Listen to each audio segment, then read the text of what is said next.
நானே யோதவம் செய்தேன் சிவாய நம பெற்றேன் தேனாயன் அமுதமுமாய் தித்திக்கும் சிவபெருமான் தானே வந்து எனதுள்ளம் பூந்தடியர் கருள் செய்தான் ஊனாரும் உயிர் வாழ்க்கை ஒரு தண்டே வெறுத்திடவே.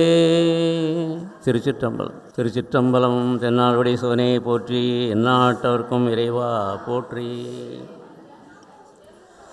ஞானத்திரளாய் நின்ற பெருமான் நல்ல அடியார் மேல் ஊனத்திரளை நீக்கும், அதுவும் உண்மை பொருள். திருவண்ணாமலை திருத்தலத்திலே சம்பந்தர் பாடிய இந்த பதியத்திலே முதலில் எல்லாரையும் வரவேற்குமாக அனைவரையும் வரவேற்கிறேன். மீண்டும் வரவேற்புரை வரும். சில செய்திகளை கூறிவிட்டு முறையான வரவேற்பினை நல்கொள்ளேன்.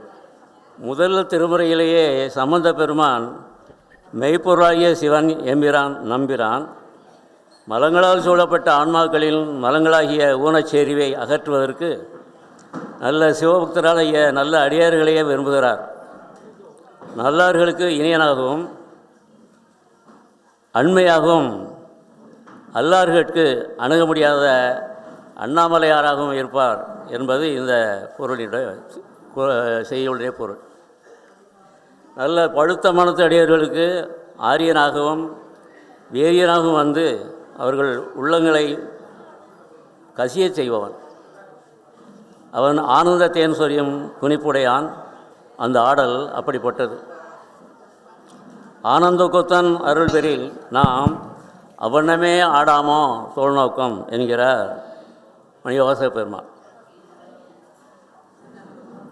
இந்த வகையிலே திருவாசகத்திற்கு முன்னதாக நாம் ஓத வேண்டிய ஒரு பாடல், தொல்லை இரும்பிறவி சூழும் தடை நீக்கி அல்லல் அறுத்து ஆனந்தமாக்கியதே எல்லை மறுவா நெறியளிக்கும் வாதவூர் எங்கோன் திருவாசகம் என்னும் தேன்.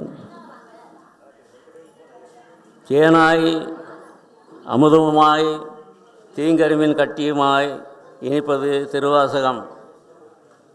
தேன் எவ்வாறு கிடைக்கிறது? மலர்களில் மது அருந்தும் வண்டு அல்லது தேனீ தன் அடையில் உள்ள சிறிய குஞ்சுகளுக்காக தன் உணவை உண்டபின் அதை தேனாக மாற்றி தருகிறது என்பதை நாம் அறிவோம். பல்வேறு தாவரங்களில் உள்ள வகை வகையான மலர்களில் அமர்ந்து உறிஞ்சிய பின்னர் தன் கூட்டில் வேதிவினை புரிந்து தித்திப்பான தேனை தருகிறது. அதுபோலவே கடவுள் ஒளியுறு மானுட உருவமாக குரு மணியாக வந்து திருவாதபுரரை ஆட்கொண்டு திருவடி தீக்கை, நயன தீக்கை, ஸ்பரிச தீக்கை மற்றும் மானச தீக்கையின் மூலம் சிவஞான போதத்தை அருளினார். அதன் பிறகு தாம் மணிவாசக பெருமார் தாம் முற்பிறவியில் நந்தியம்பெருமானாக இருந்து இறைவனார் வேதங்களின் சாரத்தை கலந்து தமக்கு ஊட்டியதே திருவாசகம் என்ற வகையிலே திருவாதபுரர் என்ற தேனி இப்பொழுது என்ன செய்கிறது என்றால், வேதங்கள் மற்றும் சிவஞானம் ஆகிய சாரங்கள் என்ற பல மலர்களில் இருந்து பெற்றுத்தந்த 51 பதியங்களாகிய தேன் அடையில் நாம் பெற்றிருப்பதுதான் திருவாசகம் என்னும் தேன். தேன் என்பது தான் கெடாமல் மருந்தாகவும் இருந்து மருந்துடன் சேர்த்து உண்ணும்போது சிறந்த மருந்தாகவும் பலன் தரும். திருவாசகம் பயில பயில உள்ளம் அள்ளூரும்.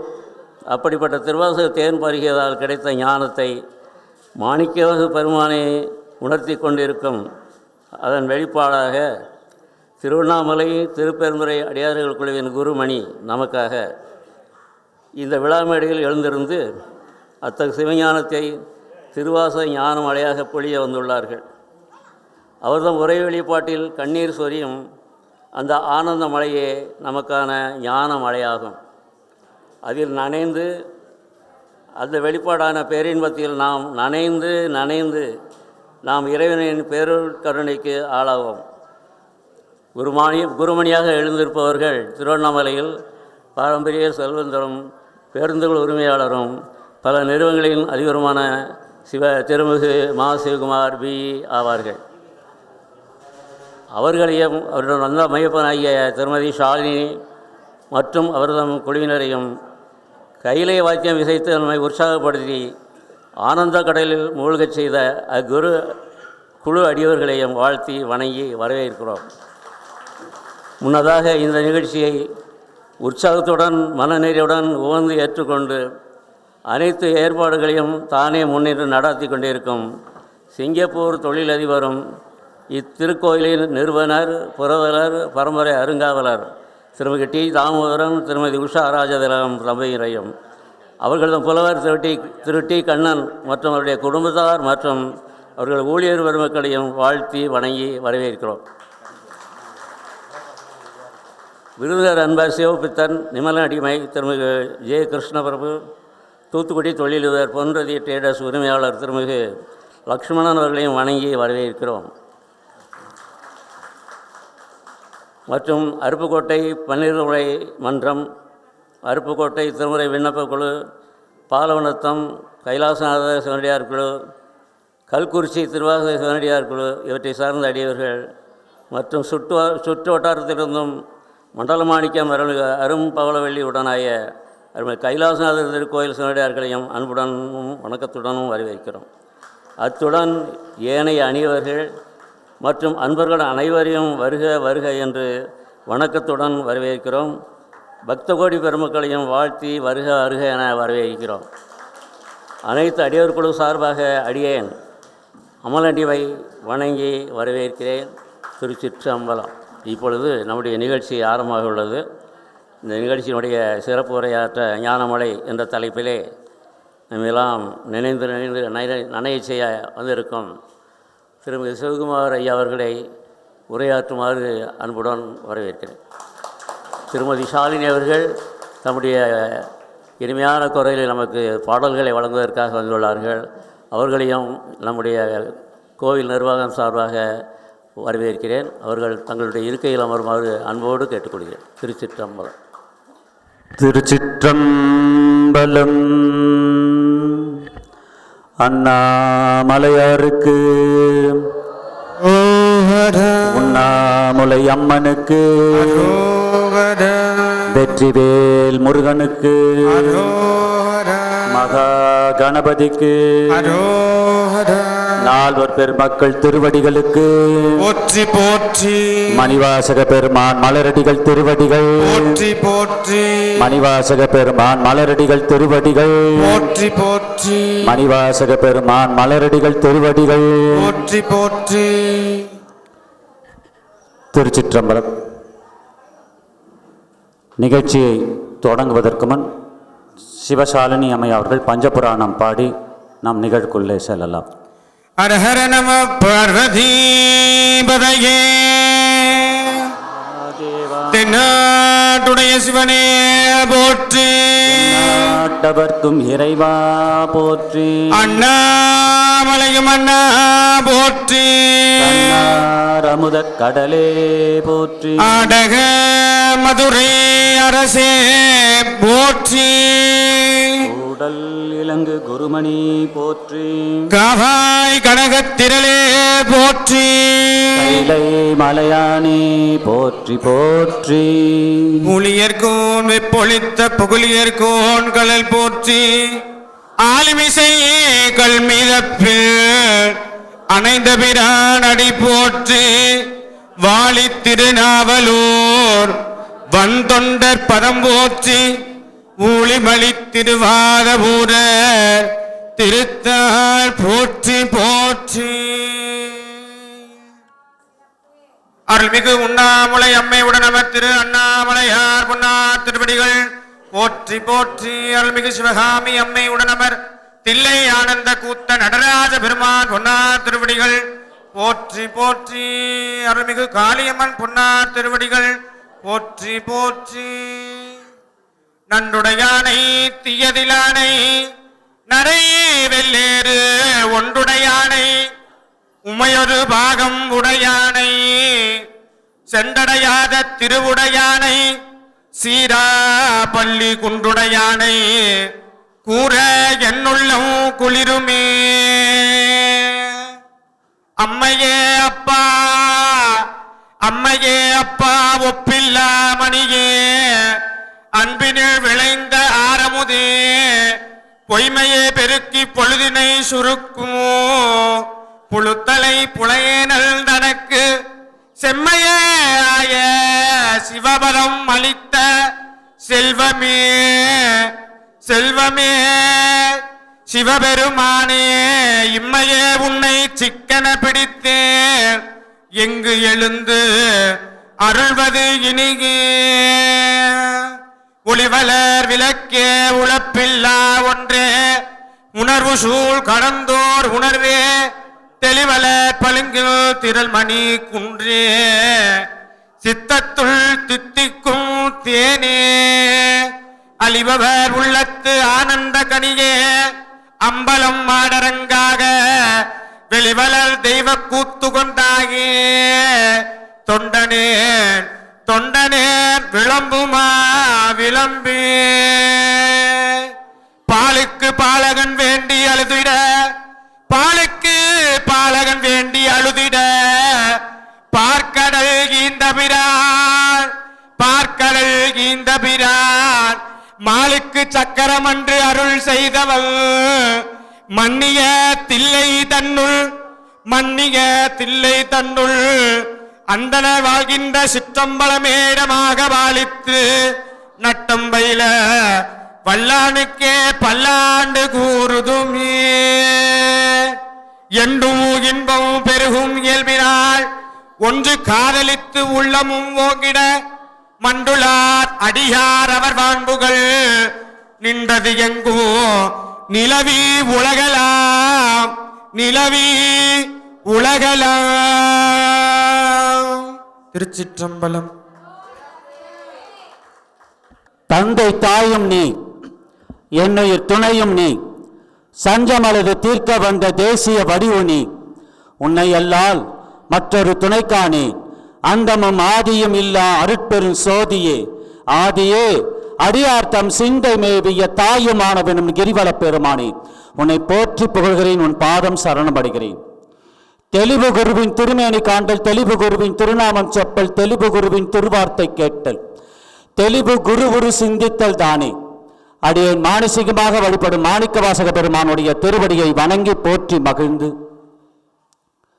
அந்தமில் சிவனை காட்டி அழும் இறை சரணம் போற்றி, வெந்த நீரையே வென்ற வித்தகன் பதங்கள் போற்றி, எந்தையை இருக்கால் தூது போக்கினன் இருத்தால் போற்றி, விண்டிடும் விழிநீர் வாதவுற நற்பாதங்கள் போற்றி போற்றி என்று நால்வர் பெருமக்கள் திருவடிகளை வணங்கி போற்றி மகிழ்ந்து, நமச்சிவாய வாழ்க, நாதன் தாள் வாழ்க, இமைப்பொழுதும் எந்தெஞ்சில் நீங்காதான் தாழ் வாழ்க, கோக்கழி ஆண்ட குருமனிதன் தாழ் வாழ்க, ஆகமம் ஆகி நின்று அன்னைப்பான் தாழ் வாழ்க. 3ஆம் நூற்றாண்டிலே தில்லையிலே மணிவாசக பெருமானால் ஓதப்பட்டு சிவபெருமானால் எழுதப்பட்டு முத்திக்கு பொக்கிஷமாக அருளிய 8ஆம் திருமுறையை திருவாசகத்தை வணங்கி போற்றி மகிழ்ந்து, இத்தனை நூற்றாண்டு கடந்த பிறகும் கூட நாம் நாவிலே அமர செய்து நாம் செவி வழியாக கேட்கமை செய்ததற்காக கலைமகள் திருவடிகளை வணங்கி போற்றி மகிழ்ந்து, இத்திருத்தலத்தில் எழுந்து அருள் பாவித்துக் கொண்டிருக்கக்கூடிய தாயினுடைய திருவடிகளையும் வணங்கி போற்றி மகிழ்ந்து, எல்லாம் வல்ல அண்ணாமலையார் உண்ணாமலைமனுடைய கருணையோடு மணிவாசக பெருமானுடைய தனிப்பெரும் கருணையினாலே இந்த திருத்தலத்தில் 4வது முறையாக இந்த அருப்புக்கோட்டை அடியார்கள் என்னை அழைத்து ஒரு வாய்ப்பை கொடுத்ததற்காக அருப்புக்கோட்டை அடியார்களுக்கு முதலிலே பணிவான வணக்கத்தையும் நன்றியையும் தெரிவித்துக் கொண்டு, இங்கே உங்களுக்கெல்லாம் குருவாக வீற்றிருக்கக்கூடிய ராமசுப்ரமணியம் ஐயா அவர்கள் என்னை அழைத்து இப்படி ஒரு கோயிலாங்குளத்தில் நீங்கள் இந்த தேதியில் வந்து திருவாசகத்தினுடைய நிலையை 4வது முறையாக எடுத்து உரைக்க வேண்டும் என்று எனக்கு அழைப்பாக கொடுத்தார்கள். அவர் அழைப்பாக கொடுத்தார், அடியேன் அதை கட்டளையாக ஏற்றுக்கொண்டேன். இறைவனுடைய கருணை மீண்டும் மீண்டும் உங்களோடு ஒரு சந்திப்பதற்கு ஒரு பாக்கியத்தை அருளிருக்கிறான் என்று அகமகிழ்ந்து இங்கே வந்திருக்கிறேன். இந்த விழாவை ஏற்பாடு செய்து கொண்டிருக்கக்கூடிய இந்த கோயில் நிர்வாகத்தினுடைய தொழிலதிபர்கள், நிர்வாகிகள் மற்றும் இதற்காக உடனிருந்தவர்கள் அத்தனை பேரையும் வணங்கி போற்றி மகிழ்கிறேன். மிக அற்புதமான இந்த ஒரு விழாவை ஏற்பாடு செய்திருக்கிறார்கள். இந்த விழாவுக்காக உங்களுக்கு எல்லாம் அறிந்தவரமான இந்த கோயிலாங்குளத்தில் இருக்கக்கூடிய இந்த தொழிலதிபரை பற்றி எனக்கு அறிமுகம் செய்த போது அவருக்கு சிங்கப்பூரில் கடைகள் இருக்கிறது என்று எனக்கு அறிமுகம் செய்தார்கள். ஆனால் சிங்கப்பூரில் கடை எடுப்பதில் மனிதனுக்கு ஒன்றா பெருமை இருக்கலாம், ஐயாவுக்கு சிங்கப்பூரில் 2 கடை இருக்கிறது என்று. இன்று இந்த திருவாசகத்திற்காக ஒரு விழா எடுக்க வேண்டும் என்று சொன்னதனால் என்னவோ, இந்த திருவாசகத்தை விழா எடுக்க வேண்டும் என்று ஆன்மா நினைத்ததால் என்னவோ, அந்த திருவாசகத்துக்கு எப்பொழுது விழா எடுக்க வேண்டும் என்று நினைந்து அந்த ஆன்மா அவரும் அவருடைய இல்லத்தரசியும் சேர்ந்து இந்த திருவாசகத்தை கையிலே எடுத்து வந்து அவர் இல்லத்திலிருந்து இந்த ஆலயத்துக்கு வந்த பொழுது, அவருக்கு சிங்கப்பூரில் கடை இருக்கிறதோ அது பெருமையோ தெரியாது. அடியனுக்கு கைலாயத்தில் ஒரு மனை இந்த திருவாசகத்துக்கு விழா எடுத்து வந்ததனால் சிவபெருமான் கைலாயத்திற்கு ஒரு மனையை நிச்சயம் அவர்கள் பேரிலே பதிவாக இன்று இத்திருத்தலத்திலே இன்று அதற்கான ஒப்பந்தத்தை சிவபெருமான் கையொப்பமிட்டிருப்பான். திருவாசகத்தை எடுத்து சொல்ல வேண்டும் என்று சொன்னால் எப்பிறவியில் என்ன தவம் செய்திருந்தால் மட்டுமே இந்த ஞான நூலை நாம் திருக்கரங்களால் கிடைக்கப்பெறும். இந்த ஞான நூலுக்கு ஒரு விழா எடுக்க முடியும். இந்த ஞான நூலை பற்றி செவி வழியாக கேட்க முடியும். அப்படிப்பட்ட தவமிருந்து கிடைக்க வேண்டிய இந்த 8ஆம் திருமுறையை எளிதாக இறைவன் நம்மிடம் வந்து சேர்த்தான். இந்த திருவாசக இன்றைய நாளிலே திருவாசக ஞான மழை என்று அடியனுக்கு இட்ட தலைப்பு மணிவாசக பெருமான் கொடுத்த தலைப்பு. சென்ற 4 முறை வந்த பொழுதும் ஒவ்வொரு பதிகத்தினுடைய தலைப்புகளை எடுத்து முழு சாரத்தை பார்த்தோம். இன்றைய தினத்திலே திருவாசகத்தினுடைய ஞான மழை, எவ்வளவு பெரிய தலைப்பு பாருங்க, திருவாசகம் ஞான மழை. இப்ப நீங்கள்லாம் வந்து அமர்ந்திருக்கிறீர்கள் என்று சொன்னால் இந்த ஞான மழையில் யாரெல்லாம் நினைய வேண்டும் என்று மணிவாசக பெருமான் பட்டியலிட்டனுடைய பெயர்களில் உங்கள் பெயரெல்லாம் இருந்திருக்கிறது. அதனால் அவன் விரும்பிய ஆத்மாவாய் உங்களை எல்லாம் அழைத்து வந்து அமர்ந்து வைத்திருக்கிறான். அந்த ஞான மழையில் நீங்கள் எல்லாம் நினைய போகிறீர்கள். எப்பொழுது அழைத்தாலும் மறுப்பு தெரிவிக்காமல் ஒவ்வொரு நிகழ்வின் போதும் மதுரையிலிருந்து இந்த சிவகணங்கள் ஓடி வந்து அந்த கைலாய வாதத்தை முழங்கி இறைவனையே இங்கே வரவழைத்து இறை சூழலை ஏற்படுத்தி கொண்டிருக்கக்கூடிய சிவகணங்களுக்கு என் தனிப்பட்ட முறையில் நன்றியை மகிழ்வையும் தெரிவித்துக் கொள்கிறேன். என்னோடு கூடவே சமீப காலமாக அதற்கு முன்னாடி அடியேன் திருவாசகத்தை எடுத்து தனியாக ஒரு பயணத்தை மேற்கொண்டிருந்த எனக்கு பதிகம் ஓதி அதற்கான ஒரு விளக்கத்தை சொன்னால் இன்னும் சிறப்புக்குரியதாக இருக்கும் என்று மணிவாசக பெருமானுடைய கட்டளைக்கு இணங்க அந்த திருவாசக பதிகங்களை யார் ஓதி யார் அதுக்கான உட்பொருளை சொன்னால் சிறப்பாக இருக்கும் என்ற கருத்தின் அடிப்படையில் எப்படி 3ஆம் நூற்றாண்டிலே தில்லையிலே மணிவாசக பெருமான் ஓத சிவபெருமான் அமர்ந்து எழுதும் பொழுது அதுக்கான உட்பொருளை யார் யார் எந்தெந்த ஆத்மா எக்காலத்தில் தொட்டு பழகும்போது அந்தந்த ஆத்மாவுக்கு கிடைக்கின்ற உட்பொருளை உணர்வாக வெளிப்படுத்த வேண்டும் என்று சிவபெருமான் தில்லையிலே எழுதினானோ, அதே போல இந்த பிரபஞ்சத்தில் இந்த நூற்றாண்டிலே என்னோடு எங்கே சென்றாலும் திண்டுக்கல்லிலிருந்து எப்போ அழைத்தாலும் எல்லா நிகழ்வுக்கும் மறுப்பு தெரிவிக்காமல் திருநங்கை சிவசாலினி அம்மையார் அவர்கள் ஓடோடி வந்து அந்த பதிகங்களை ஓத இறைவன் எனக்கு என்ன பிச்சையாக இட்டிருக்கிறானோ அதையே உட்பொருளாக எடுத்துரைக்கக்கூடிய பதிவுகள் சமீப காலமாக அற்புத நிகழ்வுகள் இந்த பிரபஞ்சத்திலே நடந்து கொண்டிருக்கிறது.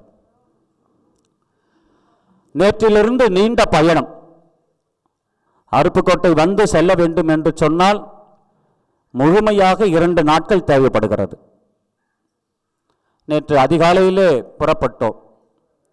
ஒவ்வொரு முறையும் அருப்புக்கோட்டை வரும்பொழுதெல்லாம் ஏதேனும் ஒரு திருத்தலத்திற்கு சென்று வழிபட்டுவிட்டு அந்த இறை சூழலோடவே இங்கே வந்து மறுநாள் அந்த திருவாசக விளக்கத்தை சொல்ல வேண்டும் என்ற நிலையின் அடிப்படையிலே ஒவ்வொரு தடவையும் அப்படித்தான் நாங்கள் யாத்திரையாக வருவதுண்டு, பயணமாக வருவதில்லை.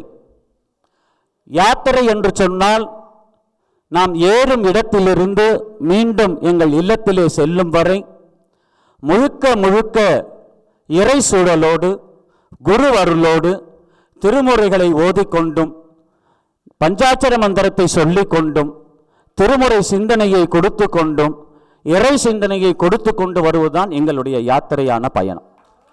நாங்கள் பயணமாக வருவதில்லை, யாத்திரையாக வந்தோம். ஒவ்வொரு முறையும் இங்கே மட்டுமல்ல, எங்கே அடியனை சொற்பொழிவுக்கு அழைத்தாலும் அங்கெல்லாம் ஒரு யாத்திரையாகத்தான் நாங்கள் எங்கள் திருத்தலத்திலிருந்து புறப்பட தயாராகவும். அப்படி ஒவ்வொரு முறையும் அழைக்கும் பொழுதெல்லாம் என்னோடு அடியார்கள் எல்லாம் எல்லோருக்கும் ஒரு சந்தேகம் கூட எழலாம், ஏன் இவர் தனியாக ஒரு காரில் வந்து போக முடியாதா? இதுக்கு எப்பவுமே ஒரு 8 பேர் அழைச்சிக்கிட்டு அது பதிக ஓதரங்களை ஒரு அழைச்சிக்கிட்டு அங்கேருந்து வந்து ஒரு 4 ரூமை போட்டுக்கின்னு அப்புறம் காலையில் ஏஞ்சி அந்த சிவகணங்கள்லாம் வந்துட்டாங்களா அவங்களெல்லாம் கூப்பிட்டுக்கின்னு ஏன் தனியாக வந்து தனியாக போக முடியாதா? தனியாக வந்து அவரால் சொற்பொழிவெல்லாம் பண்ண முடியாதா என்று கூட இருக்கலாம். ஏன்னா எங்கே போனாலும் என்னோடு வருபவர்களுக்கு ஒரு சிறப்பு செய்ய சொல்வது என்னுடைய இயல்பு. சிறப்பு என்று சொன்னால் அவர்களுக்கு சிறப்பான மலர் மாலையெல்லாம் இட்டு சிறப்பல்ல, வந்தவர்களுக்கு ஒரு சிறப்பு ஒரு துண்டாவது போர்த்த வேண்டும் என்பது அது என்னுடைய கருத்து.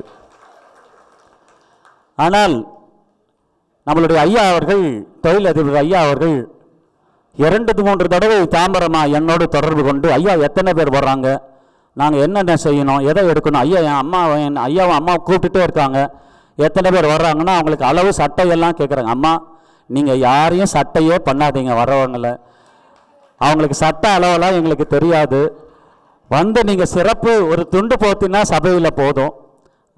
ஏன் என்று சொன்னால் இங்கே அடியேன் அவர்களோடு வந்தாலும் குருநிலை என்று அவர்கள் சொன்னாலும் அடியார்களோடு அடியார் பயணிக்கிறார் என்றால் அது சம பங்கு இருக்கிறமே தவிர தனி சிறப்பு இருக்கக்கூடாது என்பது என்னுடைய தனிப்பட்ட கருத்து.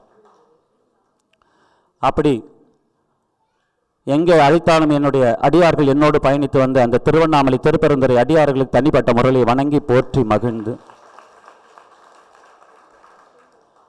எல்லாம் வல்ல அண்ணாமலையார் உண்ணாமலையம்மனுடைய கருணை, மணிவாசக பெருமானுடைய தனிப்பெரும் கருணை இன்று உங்கள் முன் என்னை நிறுத்தி இறைவன் என்னுக்குள் புகுந்து என்ன உணர்த்தப்பட வேண்டும் என்று அவன் நினைக்கின்றானோ அந்த நிலையிலே ஞான மழை மனிதரால் பெய்ய முடியாது.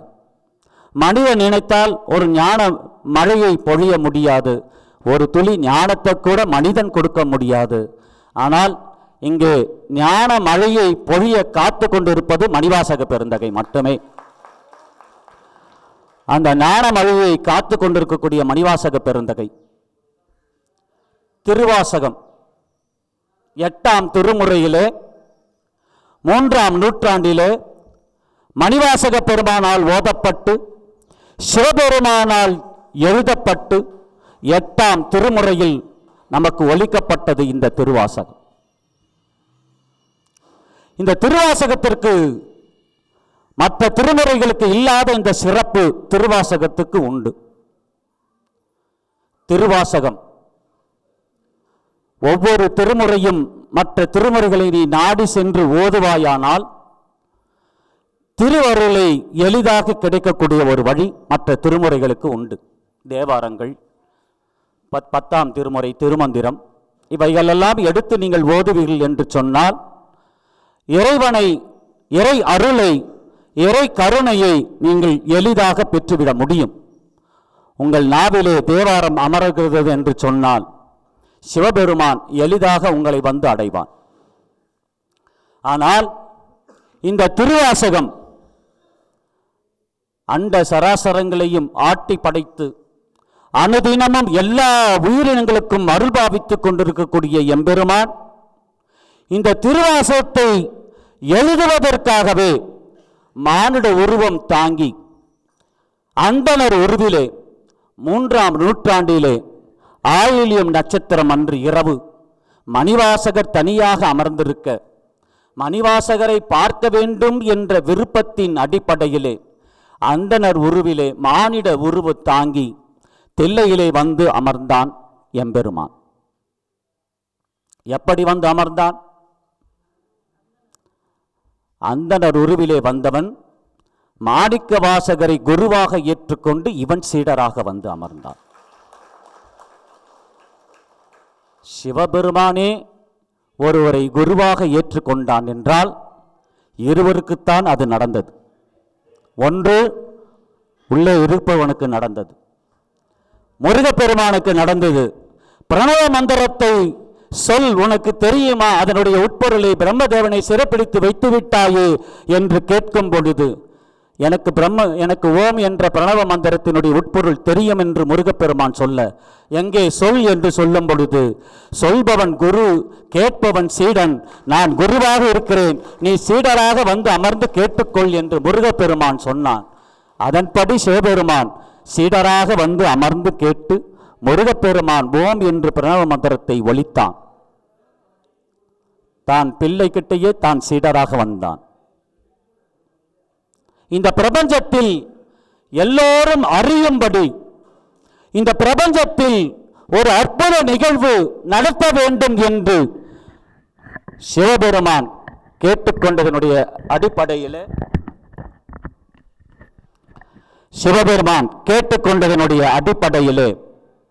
சிவபெருமானே அடியாராக வந்த மாணிக்க வாசக பெருமானுக்கு சீடராக வந்து அமர்ந்தார்.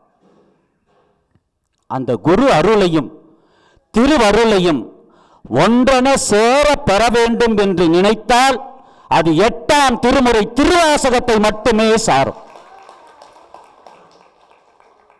குருவருளையும் திருவருளையும் ஒன்றென சேர பெறணும். அந்த குரு சீடர் உறவு. குரு என்றால் யார்? எப்படிப்பட்டவனாக இருக்க வேண்டும்? திருப்பரந்துரை என்று சொல்லக்கூடிய ஆவடியார் திருத்தலத்திலே மணிவாசக பெருமான் சீடராக இருக்க அந்தணர் உருவிலே விண்ணிலே வந்திருக்கக்கூடிய அந்த அடியார்களை எல்லாம் குழந்தைகளாக்கி அங்கே வேத பாடசாலையிலே வேதம் நடத்துவதைப் போல குறுந்தமர காட்டுக்குள்ளே அந்தணர் உருவிலே இருந்தான் சிவபெருமான். அங்கே திருவாத ஊரராக வந்த அந்த அமைச்சரை குறுந்தமர காட்டுக்குள்ளே இருந்து நமசிவாயம் என்ற ஒரு சொல் செய்து அவனை அழைத்து பிடித்து உள்ளே வர வைத்து அமர்ந்தான். அங்கே குரு வடிவம். திருப்பரந்துரை என்று சொல்லக்கூடிய ஆவடியார் திருத்தலத்திலே அந்தணர் உருவிலே வந்தான். உள்ளே அவனை அழைத்தான், அமர வைத்தான். அமர வைத்ததற்கு பிறகு அவன் கண்ணாலே திருவடி தீட்சையை கொடுத்தான், திருவடி தீட்சை கொடுத்தான். முப்பெரும் தீட்சையை கொடுத்த பிறகு முழுமையாக அனுபவத்தையும் சிவ அனுபவத்தையும் அவனுக்கு தந்த பிறகு அவன் விண்ணுலகத்துக்கு எல்லா அடியாரும் அழைத்து கொண்டு போய் மணிவாசகரை தனியாக விட்டான். இங்கே சூட்சுமத்தை நாம் நன்கு உணர வேண்டும். தில்லையிலே அதே அந்தணர் உருவிலே வந்து குறுந்தமர காட்டுக்குள்ளே இருந்து திருவாத ஊரராக அமைச்சராக சென்றவரை இழுத்து பிடித்து அமர வைத்து மணிவாசகராக மாற்றி குருவாக இருந்தான் சிவபெருமான். அதே சிவபெருமான் தில்லைக்கு வரும் பொழுது அவன் அதே அந்தணர் உருவிலே வந்து மணிவாசகரிடம் சீடராக வந்து அமர்கிறான். குருவாக திருப்பரந்துரையிலே காட்சி கொடுத்தவன் தில்லையிலே சீடராக வந்து அமர்ந்தானாம். இதைத்தான் இந்த திருவாசகம் நமக்கு கற்றுக் கொடுத்திருக்கிறது. ஒரு மனிதனாக திருவாசகம் உன்னுடைய திருக்கரங்களில் கிடைக்கப் பெற்றால் மணிவாசகர் குருவாக இருப்பார். நீ திருவாசகத்தை தொடங்கி சிவபுராணத்தை ஓத ஆரம்பித்து அச்சோ பதிகத்தை நீ முடிப்பாய் என்று சொல்லும் பொழுது நீயும் பல பேருக்கு குருவாக மாறுவாய்.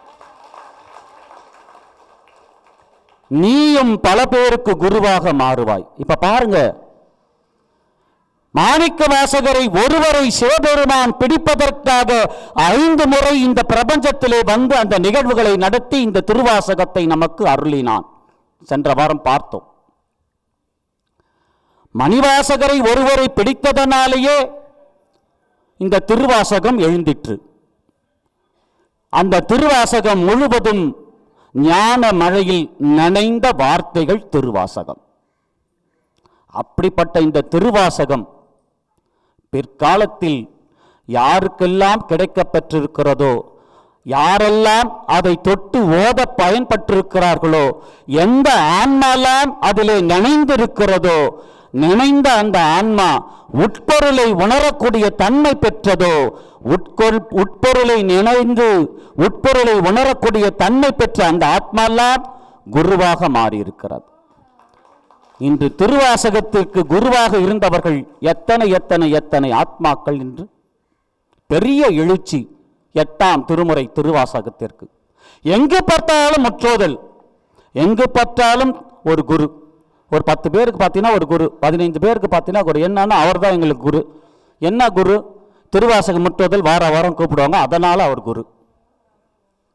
திருவாசகத்தினுடைய உட்பொருள் உனக்கு நினைக்கப்படுகிறதோ இல்லையோ, திருவாசகத்தை நாவிலே அமர செய்து தொடர் பயணமாக திருவாசகத்தோடு நீ பயணிக்க ஆரம்பித்து விட்டாலே நீயும் குருவாக மாறக்கூடிய தன்மை எளிதாக உனக்கு வந்து கிடைத்துவிடும் என்ற அடிப்படையிலே எழப்பட்டதுதான் இந்த 8ஆம் திருமுறையான இந்த திருவாசகம்.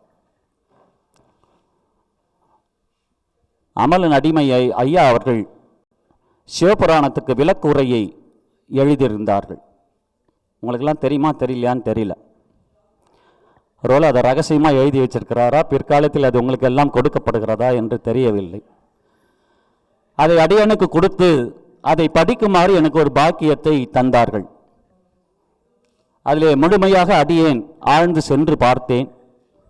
மிக அற்புதமான அரிய உட்பொருளை எல்லாம் எடுத்து அதிலே உரைத்திருக்கிறார்கள். அதிலிருந்து விளக்கத்தை அடியேன் சொல்லப் போவதில்லை. ஏனென்றால் அதற்கான உட்பொருளை எடுத்து சொல்வதற்காகவே ஒரு விழா எடுத்து அதற்கு பிறகு அந்த விழாவிலே அந்த நூலை வெளியிட்டு அந்த விளக்கத்தை அந்த உட்பொருளை உங்களுக்கெல்லாம் ஐயா அவர்கள் தனியாகவே அதை ஒரு விழாவாக சொல்வார்கள் என்ற நிலையின் அடிப்படையிலே மிக அற்புதமான அந்த உரை உட்பொருள் நிறைய சூட்சமங்கள் நிறைந்த அந்த சிவபுராண விளக்குரையை அடியேன் கண்டேன்.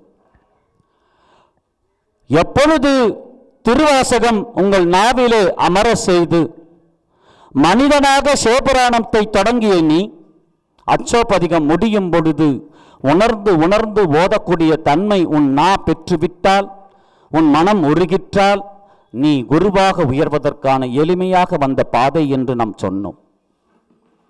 இந்த திருவாசகம் 51 பதிகங்களை கொண்டிருக்கிறது. எல்லோருக்கும் தெரிந்த செய்திதான். 51 பதிகங்களை கொண்ட இந்த திருவாசகம்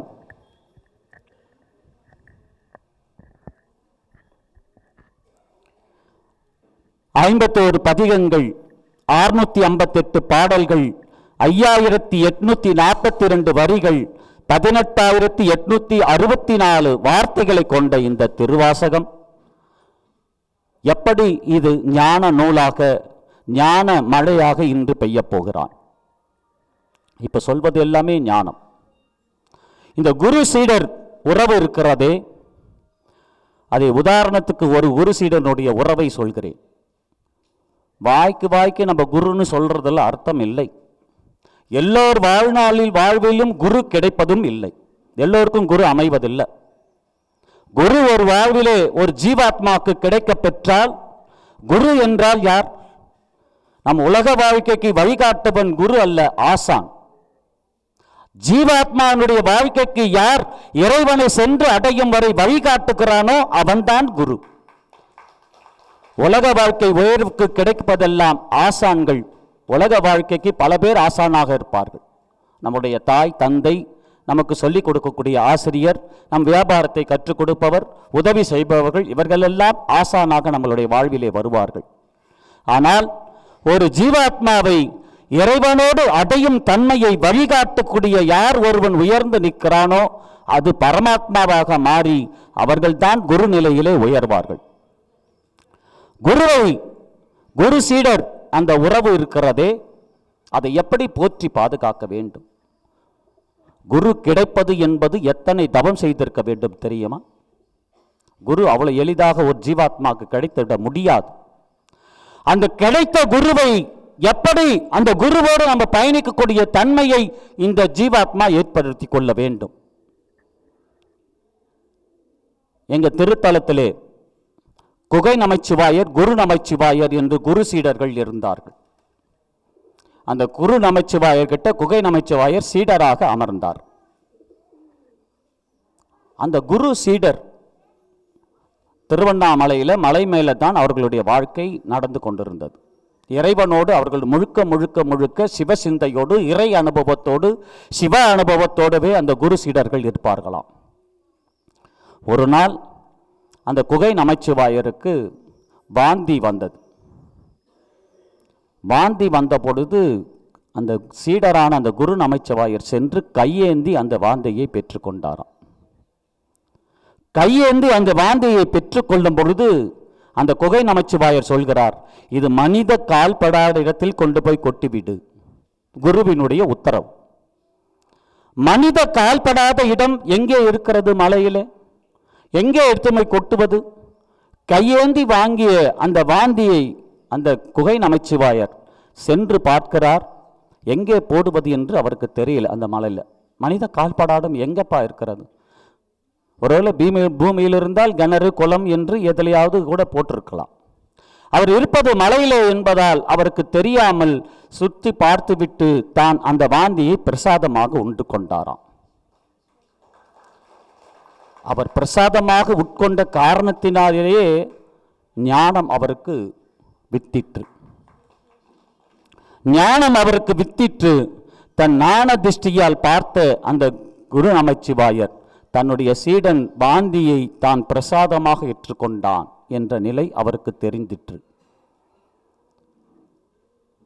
ஒரு கட்டத்தில் திடீரென்று அவர்கள் வழிபடுகின்ற அம்பாளுடைய சேலையை எடுத்து அந்த சீடராக இருக்கக்கூடிய அந்த குரு நமச்சிவாயர் கசக்கினாராம்.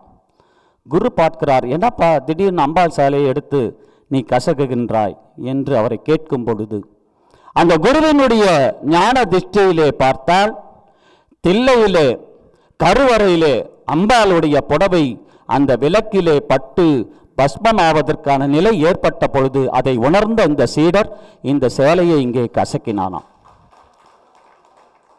அப்பொழுது குரு சொன்னார், இனி என்னை மிஞ்சிய நீ சீடராக இருந்து விட்டாய், நீ தில்லைக்கு சென்று அங்கே முத்தி அடைய வேண்டும் என்று உத்தரவிட்டு கணங்க அந்த குரு நமச்சிவாயர் தில்லையிலே மணிவாசக பெருமான் சொல்ல சிவபெருமான் எழுதிய பரணசாலை அமைத்த அந்த தனி இடத்திலே தான் அவருடைய முத்தி அடைந்த இடமும் இருக்கிறது. எப்பேற்பட்ட நிலை பாருங்கள், குரு சீடனுடைய நிலை. அதுதான் குரு சீடனுடைய உண்மையான பங்கு.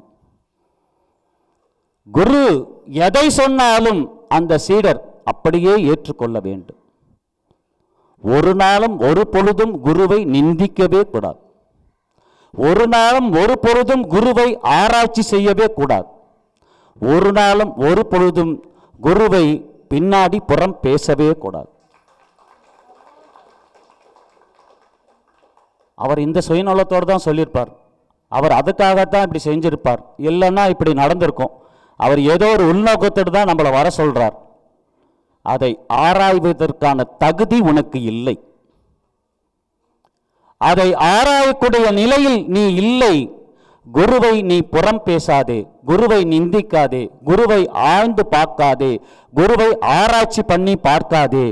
எதை சொன்னாலும் அது குருவாக்கு என்று அவன் திருவாக்கிலே வருவதெல்லாம் குருவாக்காக நீ ஏற்றுக்கொண்டால்தான் உன்னுடைய ஜீவாத்மா இறைவன் உன்னை பார்த்து அனுமதித்து மேலே நீயும் பல பேருக்கு குருவாகக்கூடிய தன்மையை கொடுப்பான். மணிவாசகர் ஒருவர் குருவாக இருந்தார்.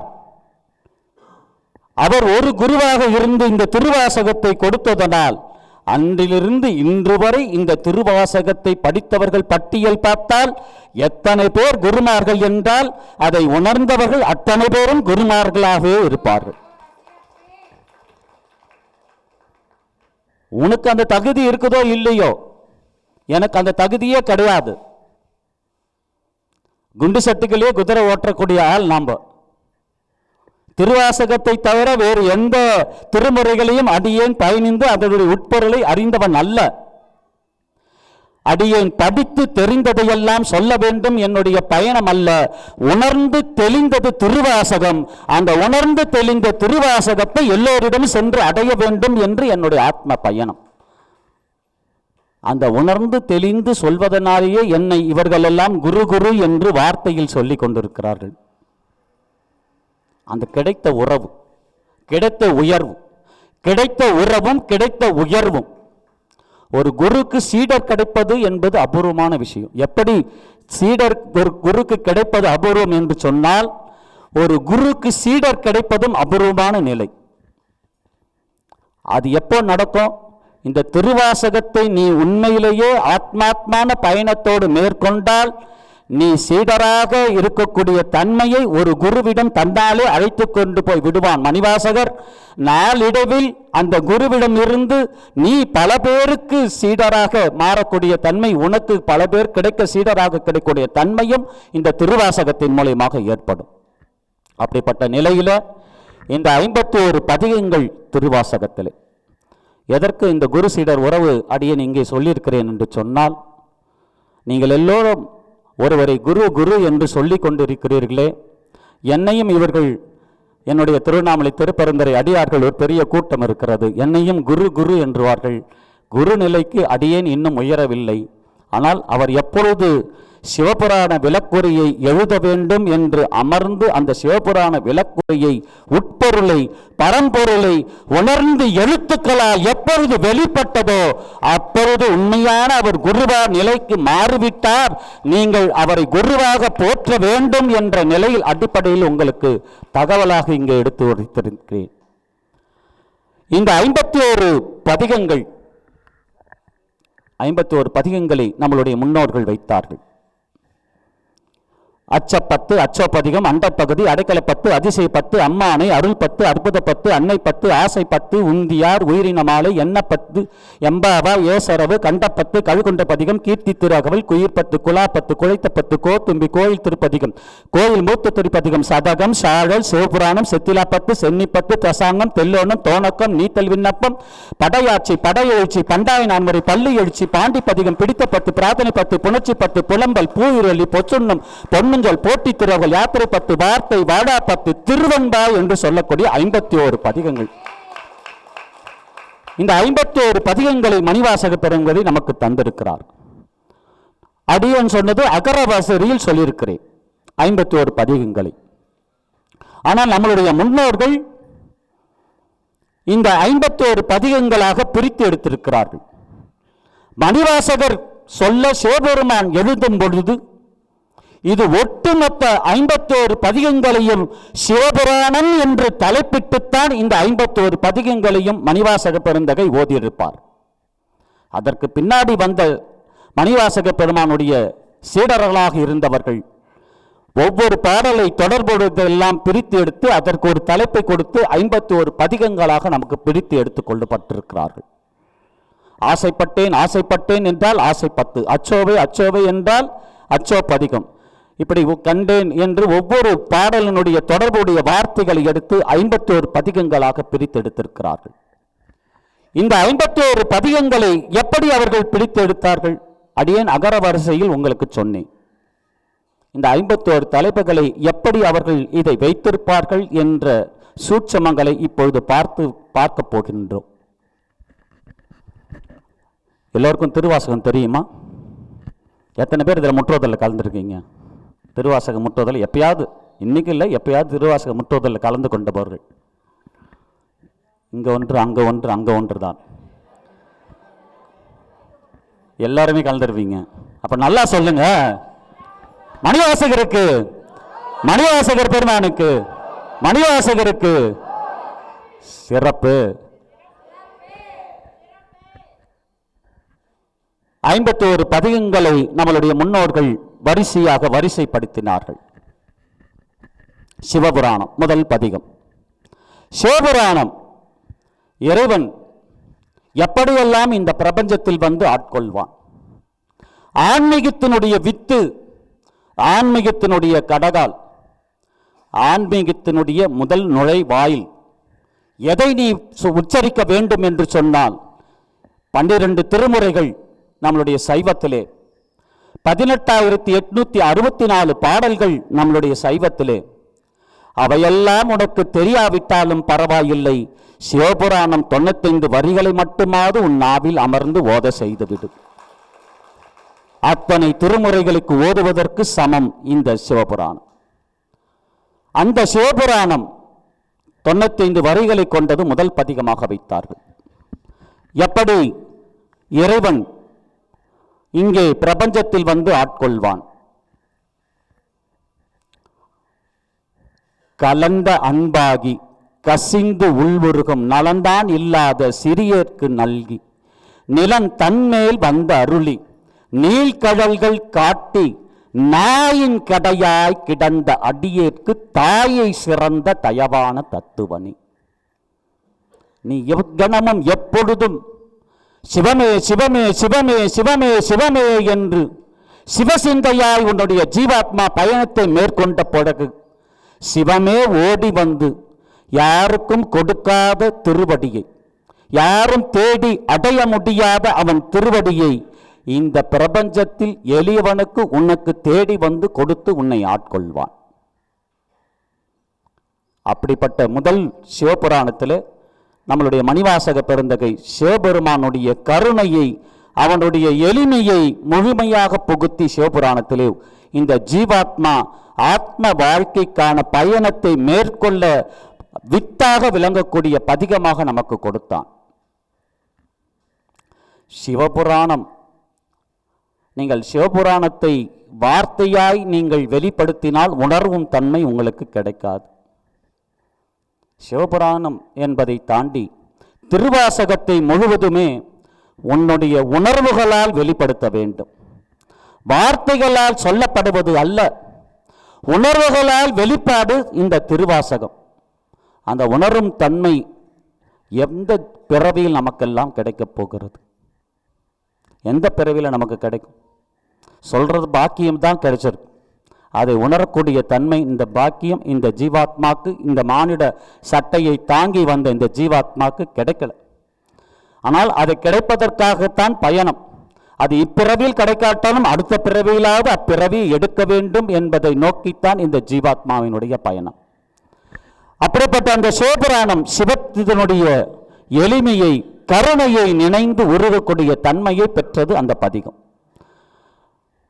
அப்படியா? அப்ப சிவபெருமான் இந்த பிரபஞ்சத்தில் வந்து கருணையையும் அருளையும் எளிதாக கொடுத்திருக்கிறானா? ஆமாம், எளிதாக கொடுத்திருக்கிறான். அப்படி வேற என்ன செஞ்சிருக்கிறான்? அடுத்த பதிகமாக எடுத்து வைத்தார்கள் கீர்த்தி திரு அகவல். கீர்த்தி திரு அகவல் சிவபெருமானுடைய திருவிளையாடையெல்லாம் நிறைய திருவிளையாடுகளை புகுத்தி கீர்த்தி திரு அகவல் என்ற ஒரு பதிகத்தை நமக்கு கொடுத்தார்கள். எளியாய் வந்த அந்த சிவபெருமான் உனக்கு மட்டும் வரல, அவன் எவ்வளவு திருவிளையாடலை புரிந்திருக்கிறான் என்பதை எடுத்துக்காட்ட கீர்த்தி திரு அகவல் கொடுத்தார்கள். அப்படியா? அப்ப அவனுக்கு கைலாயத்தில் வேலையே இல்லையா? திருவிளையாடல் புரிவதற்காக கைலாயத்தை விட்டு அப்பப்போ இந்த பிரபஞ்சத்திற்கு வந்து சும்மா சுற்றி கொண்டிருக்கிறவன் அவ்வளவு எளிமையானவன் அவனுடைய தலைவன் என்று கேட்டால், இல்லை இல்லை, என் தலைவன் அவ்வளவு எளிமையானவன் அல்ல. அவன் எப்படிப்பட்டவன் தெரியுமா என்று திரு அண்ட பகுதியை அடுத்த பகுதியாக வைத்தார்கள். அந்த திரு அண்ட பகுதி இறைவன் எப்படி இந்த பிரபஞ்சத்தை உருவாக்கினான், விஞ்ஞானிகள் எல்லாம் தேடி ஆராய்ச்சி செய்து இந்த நூற்றாண்டில் கண்டுபிடிக்க வேண்டியதெல்லாம் தன்னுடைய ஞானத்தாலே 3ஆம் நூற்றாண்டிலே பதிவு செய்தது திரு அண்டை பகுதி என்ற பதிகம். அப்படியா? உன் இறைவன் இந்த உலகத்தை படைத்தானா? இந்த விஞ்ஞான நுட்பம் எல்லாம் அன்றே சொல்லிவிட்டானா? வேறு என்ன செய்தான்? வேறு என்ன செய்ய வேண்டும்? அப்போ என்னையும் முன்னையும் படைத்தது யார்? அதுவும் சிவபெருமான் படைத்தான். அப்ப என்னை உன்னை எப்படி படைத்தான்? அவர் சிந்தையிலே தோன்று பொழுது அடுத்ததாக போற்றி திருஅகவல் என்று ஒரு பதிகத்தை வைத்தார்கள். போற்றி திருஅகவல் இந்த சகத்தின் உற்பத்தி, இந்த பிரபஞ்சம் எப்படி உருவாகிறதோ அதை போல இந்த எல்லா உயிரினங்களும் எப்படி உருவாகிற்று, அதில் இந்த மானிட பிறப்பு எப்படி நமக்கு கிடைக்க பெற்றிருக்கிறது. ஏதோ மானிட பிறப்பு என்பது நேற்று பெய்த மழையில் இன்று முளைத்த காளான் அல்ல. நீ எப்படி நீ பிறந்தாய் என்பதை முழுமையாக அதிலே பதிவு செய்யப்பட்டது. இப்பிரபஞ்சத்திலே என் தாயும் தந்தையும் என்னை புணர்ந்து என்னை ஈன்றெடுக்கக்கூடிய காலம் புணர்ந்த பொழுது, என் தாயும் தந்தையும் புணரும் பொழுதெல்லாம் எனக்கு என்னோடு யாரும் பிறக்கவில்லை. இறைவனுடைய கருணை எப்பொழுதெல்லாம் கிடைக்கப்படுகிறதோ அப்பொழுது தாய் தந்தை புணரும் பொழுது கருவாக அடியேன் உருவாக்கக்கூடிய தன்மை இறைவனுடைய கருணையினால் கிடைக்க பெற்றிருக்கிறது. அப்படி என்னோடு கூட பிறந்தவர்கள் 6 பேராக இருந்தாலும் அடியேன் பிறக்கும் பொழுது என் தாயும் தந்தையும் புணர்கின்ற காலம் வரும் பொழுது சிவபெருமான் என் தாயினுடைய கருவறையிலே சென்று அமர்ந்து இந்த ஜீவாத்மா மானுட சட்டம் தாங்கிய இந்த சிவகுமார் என்ற இந்த ஜீவாத்மா பிற்காலத்தில் திருவாசகத்தை தொடப்போகிறது என்று ஒரு தெரியா காலத்திலே உள்புகுந்து என்னை இறைவன் ஆட்கொண்ட அடிப்படையிலே பிற்காலத்திலே திருவாசகத்தை தொட்டு இன்று எங்கு பார்த்தாலும் திருவாசகத்தை நாவிலே அமரக்கூடிய ஒரு பாக்கியத்தை இறைவனுடைய கருணையினால் கிடைக்க பெற்றிருக்கிறேன். அப்போது இந்த பிறவி எப்படி பிறக்கப்பட்டது? ஓ, இப்படித்தான் இறைவன் என்னை பிறக்க வைத்தானோ என்று நினைந்து நினைந்து உருகும் தன்மை எனக்கு கிடைக்க பெற்றால், உருகும் தன்மை கிடைக்க பெற்று நீ அமைதியா இருக்கலாமா? என்ன செய்ய வேண்டும்? தாயே ஆகி வளர்த்தனை போற்றி போற்றி போற்றி என்று இறைவனை போற்றி செய்யக்கூடிய நிலை வர வேண்டும். 87வது வரி போற்றி திருஅகவலே போற்றி செய்யக்கூடிய நிலையை இறைவன் எனக்கு அளித்தான். எல்லா போற்றி போற்றி போற்றி என்று இறைவனை போற்றி செய்து கொண்டே வந்தேன். போற்றி செய்யும் போது அப்பொழுது இறைவன் பணித்தான், டே நீ வெறும் போற்றி செய்வதில் பயனில்லை. அப்படியா சாமி, நான் என்ன செய்ய வேண்டும்? அப்போ என்னிடம் இருப்பதையெல்லாம் நீ நீத்தல் செய்ய வேண்டும். எதையெல்லாம் நீத்தல் செய்தால் போற்றி செய்ய வேண்டும்? அதற்கு நீத்தல் விண்ணப்பம் என்று அடுத்த பதிகத்தை வைத்தார்கள். அந்த நீத்தல் விண்ணப்பத்தில் எவையெல்லாம் என்னிடமிருந்து நீத்தல் செய்ய வேண்டும் என்று முழுமையாக கற்றுக்கொண்டேன். ஒவ்வொன்றாக நீத்தல் செய்து கொண்டே வந்தேன். ஆனால் என்னுடைய ஜீவாத்மா உருகாத தன்மையை பெற்றது. அப்பொழுது சிவபெருமான் கூறினான், நீ வெறும் நீத்தல் செய்தால் போதாது. அப்பொழுது அடியேன் என்ன செய்ய வேண்டும்? உன் மெய் உணரல் வேண்டும். மெய் உணராமல் நீ என்னை தேட முடியாது என்றான். ஓ, மெய் உணர்தல் திருச்சதகத்தில் முறுப்பதிகமாக கொடுத்தார்களோ, மெய் உணர்ந்தது. மெய் உணர்ந்த பிறகு அறிவு, உலக அறிவு மறைந்து மெய் அறிவு சுடர்விட வேண்டும்.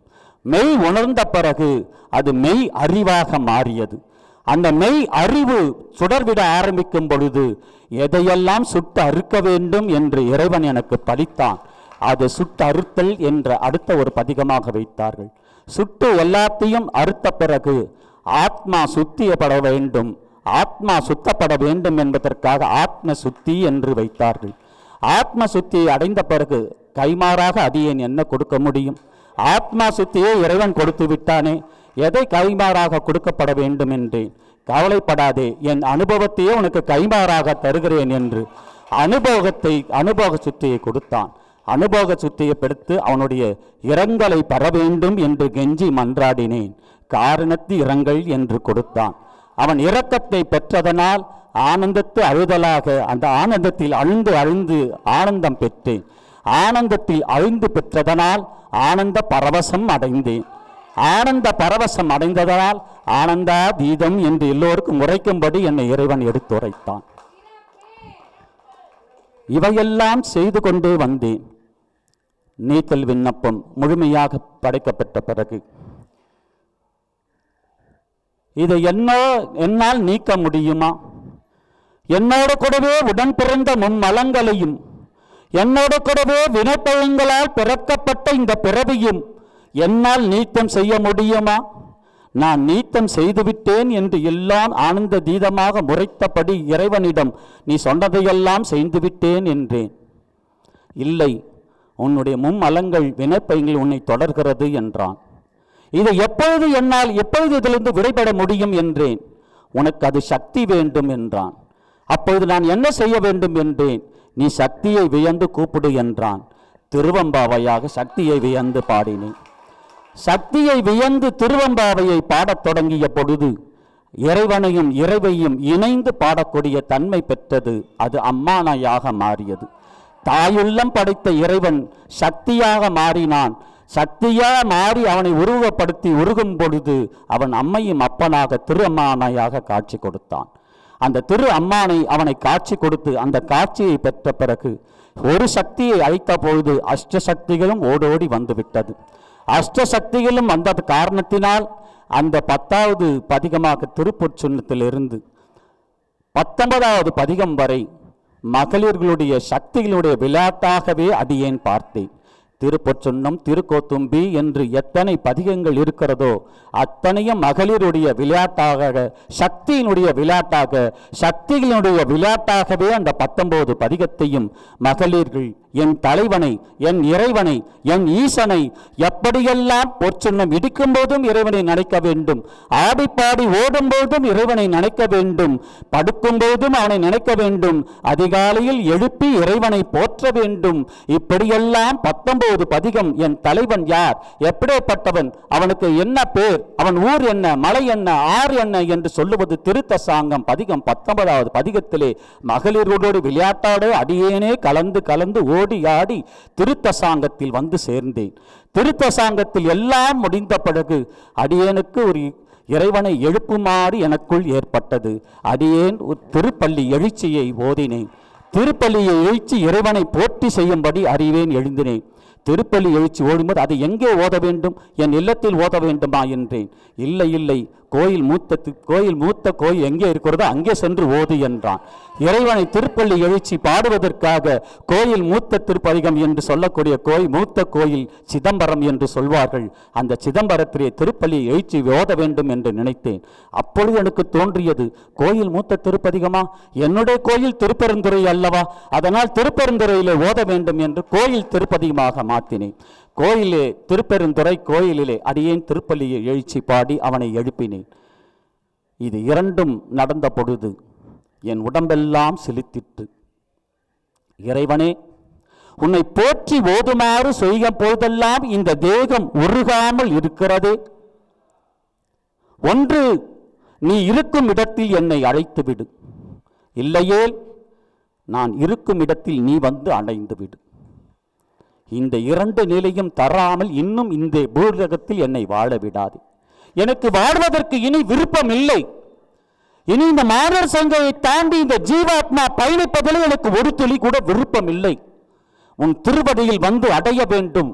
இல்லை என்று சொன்னால் நான் இருக்கும் இடத்தில் நீ வந்து அடைந்திட வேண்டும். இது இரண்டு தான் நீ செய்ய வேண்டும். என்னை செத்தில்லாமல் வாழ வைக்காது. நான் சித்திரவதை அனுபவித்துக் கொண்டிருக்கிறேன். என்னை சாகடித்து வாழ வைக்காமல் என்னை முழுமையாக உன் திருவடியில் வைத்துவிடு. இல்லை என்றால் நான் இருக்கும் இடத்தில் நீ வந்துவிடு. இல்லை, இது இரண்டும் முன்னால் செய்ய முடியாது என்கிறாயா? ஆமாப்பா, இது ரெண்டும் செய்வதற்கு நிறைய காலம் இருக்கிறது. உனக்கு இன்னும் அந்த தகுதி இல்லை. நீ என்னோடு வந்து அடைவதற்கு அந்த தகுதி இல்லை. நான் இருக்கும் இடத்தில் நீ வந்து அடைவதற்கும் உனக்கு தகுதி இல்லை. அப்ப செத்தில்லாமல் தான் என்னை வாழ சொல்கிறாயா? செத்திலா 10 சித்திலே தோன்றிற்று. ஆகா, என்னை செத்தில்லாமல் தான் என்னை வாழ சொல்கிறாயா? நான் என்ன செய்ய வேண்டும் என்று கேட்டேன். நான் 3வதாக சிவபெருமானிடம் விண்ணப்பம் வைத்தேன். இது இரண்டும் செய்வதற்கு எனக்கு நேரமாகும் என்று சொன்னார். இப்படி அடியார் திருக்கூட்டத்தை எப்போதும் என் கூடவே வைத்துக் கொள்ளும்படி எனக்கு ஒரு வாய்ப்பை தா. நான் வருவதற்கு உனக்கு தகுதி இல்லை, நீ வருவதற்கு எனக்கு தகுதி இல்லை. இப்படி அடியார் திருக்கூட்டத்தில் ஒருவனாய் என்னை சேர்ந்து விடு என்று சொன்னேன். செத்திலா 10 அவனை உருகி பார்த்தேன்.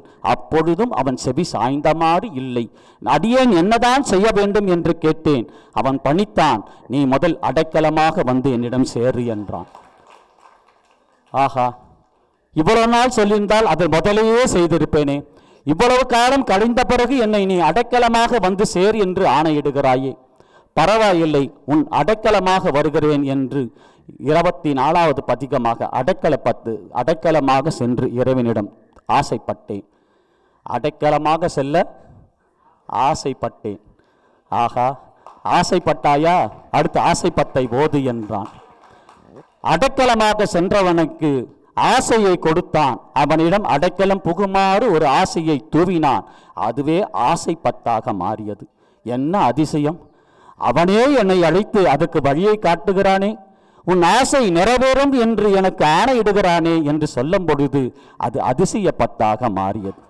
ஆசை பத்தை ஓதினேன், அது அதிசயமாக மாறியது. அதிசயம் என்னவென்று சொன்னால், அவனை நான் அழைத்து என்னிடம் இருக்குமாறு சொன்னால் அவன் வருவதற்கு காலமில்லை என்று சொன்னவன், நான் இருக்கும் இடத்திலே இருந்து அனுப்புகிறேன், உன்னுடைய பதிகத்தை ஓது, உன்னுடைய பதிகத்தின் மூலமாய் உன்னோடு நான் புணருகிறேன் என்று சொன்னான். ஆகா, அதிசயமாக இருக்கிறதே என்று நினைத்தவனுக்கு புணர்ச்சி 10 என்று புணர்ச்சியை இறைவனோடு புணருமாறு பதிகங்களை ஓத வாய்ப்பு கொடுத்தான். புணர்ச்சியை பெற்ற பிறகு, இறைவனோடு புணர்ச்சி பெற்று இந்த பதிகங்களை ஓதக்கூடிய பாக்கியத்தை பெற்ற பிறகு அவனுடைய அருள் எனக்கு முழுமையாக கிடைத்தது. அந்த அருள் முழுமையாக கிடைத்ததன் அடிப்படையிலே அருள் 10 என்று அருள் 10 எடுத்து ஓதினேன். அந்த அருள் 10 ஓதிய பிறகும் அவன் திருவடியை அடைய எனக்கு நேரமில்லை. அவன் அதற்குரிய நேரத்தை எனக்கு வழங்கவில்லை. இறைவனே, இத்தனை செய்து பார்த்து உன் அருளையும் எனக்கு கொடுத்த பிறகு என்னை வாழ்வதற்கு இங்கு விட்டு வைத்திருக்கிறாயே, வருக என்று ஒரு அருள் புரிய மாட்டாயா? உன் இடத்திற்கு என்னை வருக என்று அருள் புரிய மாட்டாயா என்று திருப்பி கேட்டேன். எனக்கு வாழவே பிடிக்கவில்லை என்று வாழா 10 அவனிடம் சமர்ப்பித்தேன். வாழா 10 சமர்ப்பித்த பொழுது அவன் மனம் கொஞ்சம் லேசாக இறங்கிற்று. எங்கே தவறவிட்ட அந்த தரிசனத்தை, கழுக்குன்றத்திலே வா தருகிறேன் என்று சத்குரு தரிசனத்தை காட்டினான். எனக்கு வாழவே பிடிக்கவில்லை என்று எப்பொழுது உச்சத்துக்கு செல்லும் பொழுதெல்லாம் என்னை அரவணைத்துக் கொள்கிறான். ஆனால் மீண்டும் இதேபடி என்னை வாழ செய்கிறான். கணவன் மனைவிக்கு உச்சக்கட்ட சண்டை வரும் பொழுதெல்லாம் மனைவியிடம் கணவன் வாக்கு தருகிறான், கவலைப்படாதே, நாளையிலிருந்து நான் அப்படி இருக்க மாட்டேன், இன்று ஒரு நாள் என்னை நீ மன்னித்து விடு என்று சொல்கிறான். பொழுது வெடிந்தது. நேற்று என்ன செய்தானோ அதையேத்தான் இன்றும் செய்கிறான். எப்பொழுதெல்லாம் என்னுடைய கோபம் உச்சத்திற்கு செல்கிறதோ அப்பொழுதெல்லாம் கணவன் இறங்கி வருகிறான். அப்படித்தான் அடியாரனுடைய உருகும் தன்மை எப்பொழுதெல்லாம் உச்சக்கத்து செல்கிறதோ அப்பெல்லாம் சிவபெருமான் தோன்றி பல கருணையை, அற்புத அதிசயத்தை, என்னை விட்டு நீ போகாதே என்று பல சூட்சமங்களாக இறைவன் நமக்கு அருளுவான். அப்படித்தான் கழுக்குன்றத்திலே நமக்கு திருக்கழுக்குன்ற பதிகம் என்ற வாழாவே பிடிக்கவில்லை என்று உச்சத்திற்கு செல்லும் பொழுது சத்குரு தரிசனமாக வந்து காட்டினான் கழுக்குன்றிலே. 30வது பதிகம் கழுக்குன்ற பதிகமாக அமைந்தது. அந்த சத்குரு தரிசனத்தை கண்டு தரிசிக்க விரும்பினேன். அதனால் கண்ட 10ஆக அது மாறியது. அவனை கண்டு தரிசிக்க வேண்டும் என்று விரும்பியதால் அது கண்ட 10ஆக மாறியது. இறைவனை, அந்த குருவை நேரடியாக கண்ட பின் ஒரு பிரார்த்தனை வைக்க வேண்டாமா? அவனை கண்ட பிறகு 32வது பத்தமாக பிரார்த்தனை 10ஆக மாறியது. அந்த பிரார்த்தனை 10 எது பிரார்த்தனையாக நாம் இறைவனிடம் வைக்க வேண்டும்? அந்த சத்குருவே நமக்கு எழுந்து அருள்பாவிக்கக்கூடிய தரிசனத்தை கண்ட பொழுது எதை நாம் பிரார்த்தனையாக வைக்க வேண்டும்? அவனிடம் அடையுமாறு நாம் பிரார்த்தனையை வைக்க வேண்டும். அந்த பிரார்த்தனை 11 பாடல்களை அடியார்களுக்காகவே பாடப்பட்ட பதிகம் அந்த 32வதாக இருக்கக்கூடிய பிரார்த்தனை 10. அப்போ பிரார்த்தனையாக வைக்க வேண்டும் என்று நினைத்தேன். அடியேன் பிரார்த்தனை 10ஆக மாறியது. மணிவாசகர் ஒரு சூட்சமாக சொல்கிறான், இவையெல்லாம் மணிவாசகர் கற்றுக் கொடுத்தே வருகிறார் அடியார்களுக்கு. பிரார்த்தனை 10வை எப்படி பிரார்த்தனை 10வை வைக்க வேண்டும்? நீ இறைவனிடம் குழைத்து பாத்திரை 10வை, என் ஆன்மாவை குழைத்து அந்த பிரார்த்தனையாக வை என்று சொன்னான். அது குழைத்த 10ஆக மாறியது. பிரார்த்தனை 10, 32, 33 குழைத்த 10ஆக மாறுகிறது. குழைத்த 10 வைத்த பின் அந்த குழைத்ததில் எது குழைய வேண்டும்? என்னுடைய உயிரானது அதில் குழைந்து போகுமாறு செய்ய வேண்டும். இந்த உயிர் தனித்து நின்று ஆன்மா மட்டும் இறைவனையுடன் போராட முடியாது.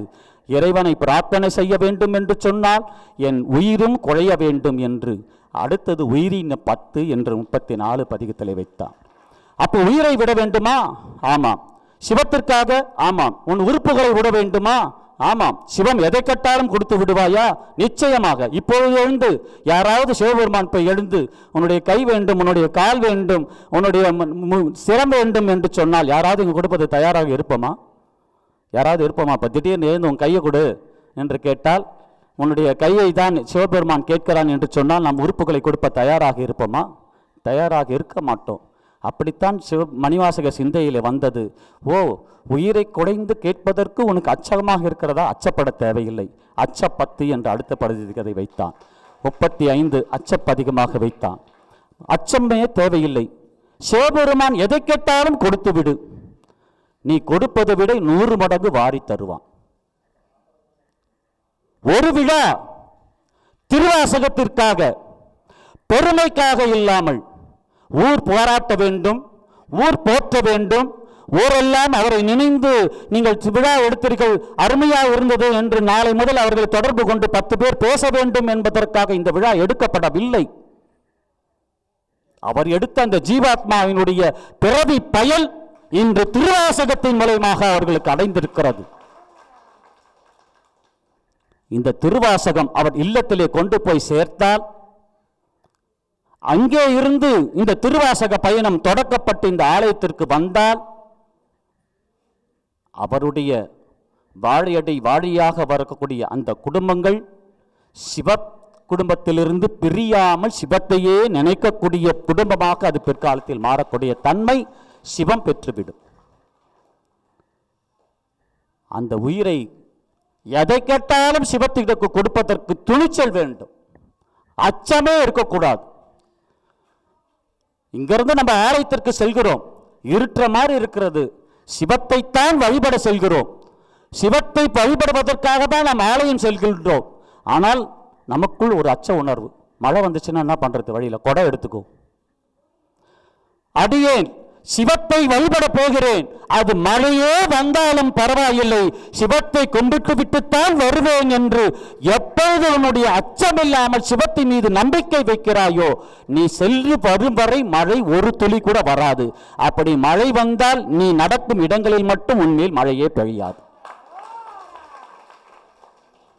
அப்படிப்பட்ட அச்சமில்லாத பக்தி நமக்கு வேண்டும். அது அச்சப்பத்து என்ற பதிகத்தை வைத்தார்கள். இந்த அச்சப்பத்து நீங்க வேண்டும் என்றால் எங்கே செல்ல வேண்டும்? பாண்டிய நாட்டுக்கு செல். பாண்டிய நாட்டுக்கு சென்றால், பாண்டிய நாடு என்பது மதுரை. நீ மதுரை சொக்கநாதனிடம், மதுரை மீனாட்சி அம்மாவிடம் சென்று வந்தால் உன்னுடைய அச்சம் உன்னிடமிருந்து விலகும் என்ற அடிப்படையில் அடுத்தது பாண்டி பதிகமாக வைத்தார்கள். நீ பாண்டி பதிகத்திலே சென்று அங்க அம்மாவையும் அப்பாவையும் தரிசித்து விட்டால் அவன் திருவடியை சிக்கன நீ பிடித்துக்கொள். அங்கே இருந்து நீ விட்டு விட்டு மீண்டும் இங்கே வந்து புலம்பாதே என்று அடுத்ததாக பிடித்த பத்தை வைத்தார்கள். அந்த பிடித்த பத்து வைத்துவிட்டால் உன் வாழ்க்கையில் ஏர்வு தொடங்கி இறை உறவை பெறும் என்று ஏசரவு என்று அடுத்த பதிகத்தையும் வைத்தார்கள். இப்படி எல்லாம் கிடைத்த பிறகு என் வாழ்க்கையில் என் புலம்பல் மட்டும் நிற்கவே இல்லை. புலம்பி புலம்பி தீர்த்தேன். எத்தனை தானி செய்து கொண்டிருக்கிறாய்? அத்தனையும் செய்து கொண்டே இருக்கிறேனே, இதற்கு ஒரு விடிவு காலமே இல்லையே என்று புலம்பும் தன்மை எனக்கு கிடைத்தது. புலம்பி தீர்த்திடு என்றான். திருப்புலம்பல் என்று ஒரு பதிம்பையும் வந்தது.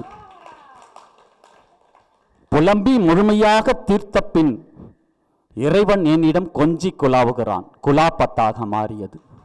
ஆகா, இவ்வளவு புலம்பி தீர்க்கிறாயா மணிவாசகா?